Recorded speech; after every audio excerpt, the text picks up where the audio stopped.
Dong Tak Port is one of 4 ports designated for fishermen to conduct procedures related to departures, docking, loading, and unloading seafood. We must have crews monitoring equipment installed to be able to leave the port. I must strictly comply with regulations. The border guard of Phu Yens province usually sends staffs to meet local captains, encouraging them to commit to not encroach upon foreign waters. Thanks to the efforts and awareness of the fishermen, Phu Yens has recorded no violations since 2019. Our fact-finding trip to Dong Tak Port confirmed it has followed sufficient legal regulations on fighting IUU fishing.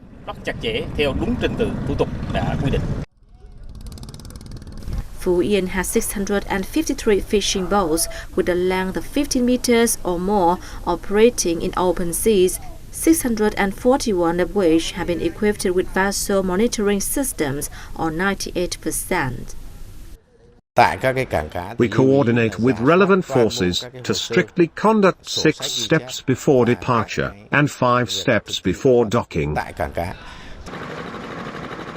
An inspection team from the European Commission will conduct an on-site inspection in Vietnam from May 24th to 31st. Phu Yens is among the localities that are highly likely to be inspected due to its high volume of ocean tuna as warship exports to the European market.